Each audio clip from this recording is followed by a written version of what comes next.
భరద్వాజ గారు, సినిమా నటులు రాజకీయాల్లోకి రావటం అనేది ఒక కామన్ ఫినామినా అయిపోయింది.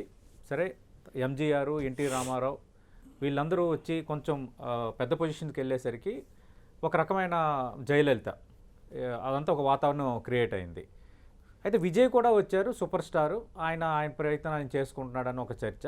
రజనీకాంత్ పార్టీ పెట్టినంత వరకు చివరి వరకు వెళ్ళి చివరికి పోస్టర్లు కూడా వేసి లేదు నేను రాజకీయాలు చేయదలుచుకోలేదంటే ఆయన ఆగిపోయారు. అది అక్కడితో ఫుల్ స్టాప్ పడిపోయింది. అయితే ఇప్పుడు విజయ్ రాజకీయాల్లోకి రావడం అనేది ఒక అంశం అయితే, విజయ్ రాజకీయాల్లోకి రావడం వివాదం అనేది ఒక వేరే అంశంగా మారిపోయింది. ఏంటి సార్, అంటే మీ అంచనా ఏంటి? విజయ్ రాజకీయంగా ఎంతవరకు సక్సెస్ కాగలడు తమిళనాడులో? మీకు మిగతా అంశాలపై అవగాహన ఉంది కాబట్టి ఇది అడుగుతున్నాను. అంటే సక్సెస్ అవుతాడు అంటే అక్కడ తమిళనాడులో ఎంజీఆర్ గారి తర్వాత అండి ఆల్మోస్ట్ అందరూ వచ్చారు. అందరూ ఆర్టిస్టులు వచ్చారు. మొన్న కమల్ హాసన్ గారు కూడా వచ్చారు.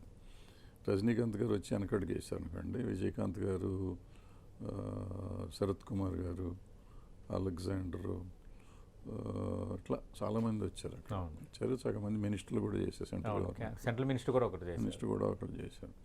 సో ఇప్పుడు ఈయన వచ్చాడు. ఈయనకి రజనీకాంత్ గారి తర్వాత అంత ఫాలోయింగ్ ఉన్న ఆర్టిస్ట్ ఈయన. సో ఈయన ఎంతవరకు ముందుకెళ్తారు, ఏం చేస్తారు అనేది తెలియదు. అంటే విజయకాంత్ గారు కూడా అంత పవర్ఫుల్ మనిషి వచ్చినప్పుడు సో ఆయన కొన్ని సీట్లు వచ్చినాయి. అట్లా ఈయన కొన్ని వస్తాయా, లేకపోతే ఇప్పుడు డిఎంకే ప్రభుత్వం బాగానే చేసింది అన్నారు లాస్ట్ 5 yearsలో. కాబట్టి వాళ్ళని కాదని వీళ్ళకి ఇస్తారా అంటే కొత్తగా వచ్చిన పార్టీకి అంత ఇస్తారా ఎవరా అనేది చూడలేము.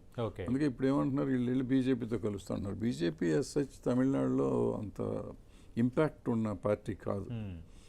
సో దాంతో కలిసినందువల్ల వీళ్ళకి ఏమొస్తుంది లాభం అనేది తెలీదు. ఏమో బీజేపీ అన్ని చోట్ల పుంజుకున్నట్టు అక్కడ కూడా పుంజుకుంది. అక్కడ పుంజుకుంది, మన వెస్ట్ బెంగాల్లో పుంజుకుంది, కొద్ది గొప్ప కేరళలో కూడా కొంచెం పునాదులు వేసింది. సో త్రిపురలో వచ్చింది. త్రిపురలో అంత మంచి చీఫ్ మినిస్టర్ ఉంటే కూడా మొత్తం ఊట్ చేశారు అక్కడ. సో ఇక్కడ కూడా ఏమైనా చేస్తారో, మిరాకిల్ ఏమైనా జరుగుతుందో తెలీదు. సో ఆ యాంగిల్తో ఏమైనా జరిగితే జరగవచ్చు.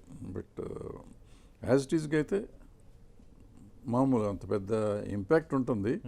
బట్ ఏఐడిఎంకే దెబ్బతిని ఉంటుంది. ఏఐడిఎంకే ఈయన కలిసి ఉంటే మరి కొంతవరకు ఉంటుంది. కానీ పార్టీ రాజ్యం చేసే లెవెల్కి వస్తారా అనేది నాకు డౌట్ పర్సనల్గా. బట్ కొంతమంది అంటాం ఏంటంటే అసలు బీజేపీతో కలిస్తే వాళ్ళే ముఖ్యమంత్రి ఈయనే అవుతాడని కూడా చెప్తున్నారు. ఈయన బీజేపీతో కలుస్తాడని కూడా చాలామంది చెప్పుకున్నారు. అంటే పార్టీని మెర్జ్ చేస్తాడని అంటున్నారు. కొంతమంది పార్టీతో కలిసి ఉంటాడు అంటున్నారు. ఏం జరుగుతుందో ఇంకా తెలియదు.